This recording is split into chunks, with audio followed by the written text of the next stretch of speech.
दिनू गेली 5 वर्षे झाली नोकरीनिमित्ताने दुबईमध्ये राहत होता. नुकतेच त्याचे लग्न नयनसोबत झाले. जेव्हा तो पहिल्यांदा दुबईमध्ये गेला त्यानंतर आता फक्त तिसऱ्या वेळी तो भारतात परत आला होता. तेही त्याचे लग्न ठरले होते म्हणून. लग्नासाठी म्हणून 15 दिवसांची सुट्टी घेतली होती.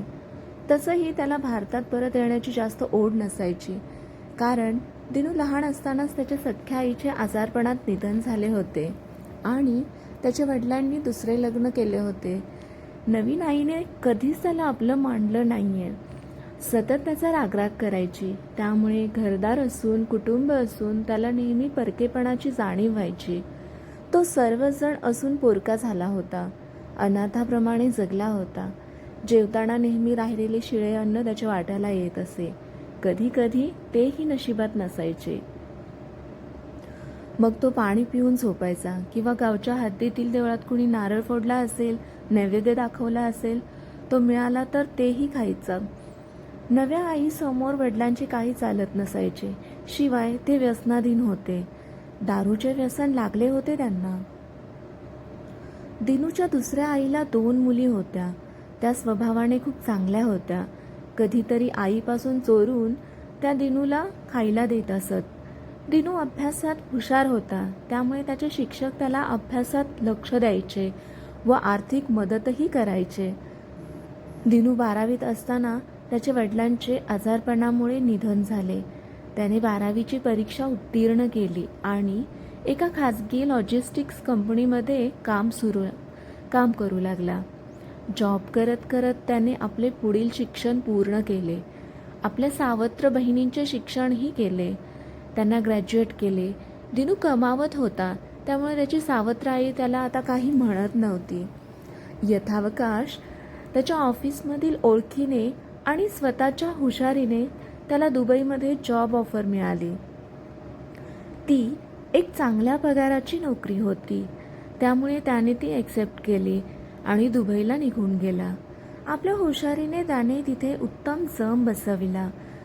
इकडे त्याच्या आईने सांगितले की मुलींच्या लग्नासाठी पैसे पाठव. त्याने आजपर्यंत जमवलेले सर्व पैसे आपल्या बहिणींच्या लग्नासाठी खर्च केले. नंतर हळूहळू साठवलेले पैसे बहिणींचे येणे जाणे, भरमसाठ भेटी यामध्ये खर्च केले. नंतर आईने सांगितले घर बांधावे लागेल, त्यासाठी काहीतरी तजवीज करावी लागेल. दिनूने आपल्या कंपनीमध्ये आपल्या पगारावर कर्ज काढून घर बांधले. ते आईच्या नावावर केले. दिनूने आनंदाने आईच्या नावावर करूही दिले. त्याने असा विचार केला की नाही तर कोण आहे मला आता तिच्याशिवाय, आणि तिलाही माझ्याशिवाय. गेले ते जुने दिवस. आता तर काही राहिलेलं नाही पहिल्यासारखं. आई पण बदलली आहे. खूप चांगली वागते माझ्यासोबत. काय फरक पडणार आहे? घर तिच्या नावावर असेल किंवा माझ्या, ते आपलंच आहे. काही दिवसांनी त्याने आपले प्रोफाईल लग्न करायचे म्हणून विवाह संस्थेत अपलोड केले. विवाह संस्थामार्फत त्याला एक उत्तम स्थळ चालून आले.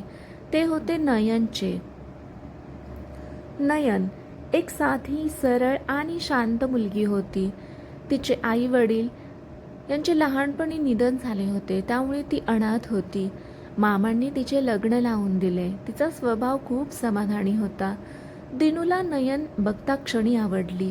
त्यांचे लग्न झाले, पण सध्या पैसे खर्च झाल्यामुळे आणि कर्ज असल्यामुळे दिनू लग्नानंतर नयनला लगेच दुबईला घेऊन जाऊ शकला नाही.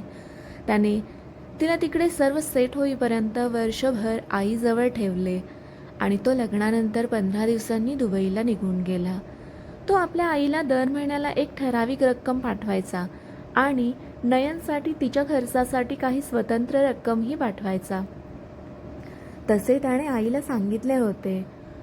पण दिनू दुबईला गेल्यावर त्याच्या आईने आपले खरे रंग दाखवायला सुरुवात केली. दिनूने पाठवलेले सर्व पैसे ती आपल्या दोन्ही मुली व जावई यांच्यावर खर्च करायची. नयनला काहीही देत नसे. घरातील सर्व कामाची जबाबदारी तिने नयनवर टाकली. नयनकडून 5 पक्वान्न बनवून घ्यायची, तर तिला खायला शिल्लक शिळे अन्न द्यायची. कपडे तर दिनू गेल्यापासून घेतलेच नव्हते. आणि यातले काही दिनूला सांगितले तर घराबाहेर काढण्याची धमकी द्यायची. दिनूला त्रास नको म्हणून ती गरिबांसारखी राहायची.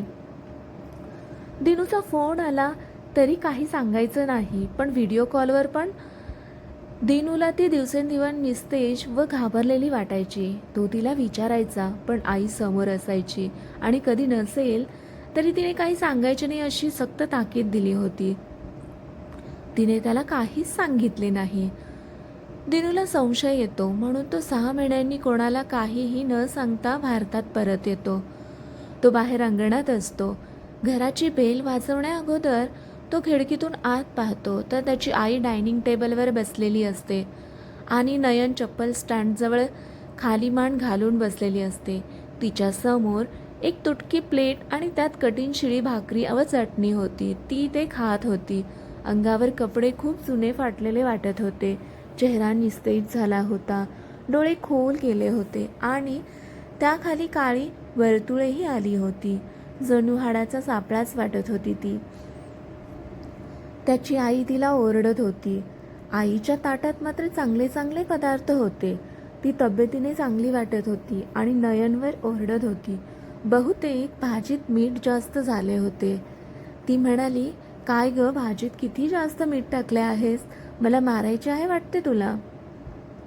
तुझा तो मूर्ख नवरा माझ्या उरावर ठेवून गेलाय तुला आणि तुला सारं जेवण बनवायला येत नाही, म्हणत तिने नयनचे केस पकडले आणि काठीने तिला मारणार इतक्यात दिनूने बेल वाजवली. आता कोण आले म्हणून तिने नयनला जोरात बाजूला ढकलून दिले आणि काठी बाजूला ठेवून दार उघडायला गेली. दार उघडून पाहते तर बाहेर दिनू उभा असतो. त्याला पाहून त्याच्या आईला धक्का बसला. दिनू सरळ आत आला आणि नयनकडे गेला. तिला जवळ घेतले. तिला आईजवळ ठेवून आपण किती मोठी चूक केली आहे याची त्याला जाणीव झाली. त्याला याचे खूप वाईट वाटले. इतक्यात आई म्हणाली, बघ रे दिनू, तू गेल्यापासून अशीच वागते, अशीच राहते. तिला किती वेळ सांगितले तरी ऐकत नाही. यावर दिनू म्हणतो, पुरे कर आई, मी सगळे पाहिले खिडकीतून. बरे झाले मी न सांगताच आलो, नाही तर मला काही कळलंच नसतं. असे बोलून तो नयनला उठवतो व तिचे सगळे सामान पॅक करून तिला घेऊन भाड्याच्या घरात राहतो. नंतर तिचे सर्व डॉक्युमेंट तयार करून पासपोर्ट तयार करून आपल्यासोबत दुबईला घेऊन जातो. नयन हळूहळू या सर्वातून बाहेर पडत होती. दिनूच्या प्रेमाने तिच्या मनावरील जखमा थोड्या कमी होत होत्या. तब्येतीत सुधारणा होत होती. असेच एकमेकांना साथ देत त्यांनी आपल्या नव्या जीवनाचा प्रारंभ केला. आज ते सुखी समाधानी जीवन जगत आहेत, एकमेकांच्या प्रेमाने आणि एकमेकांच्या साथीने. आपण कथा वाचल्याबद्दल, ऐकल्याबद्दल खूप खूप धन्यवाद. कथा आवडली तर कथेला लाईक करा, शेअर करा, कमेंट करा आणि सबस्क्राईब करा. Thank you so much.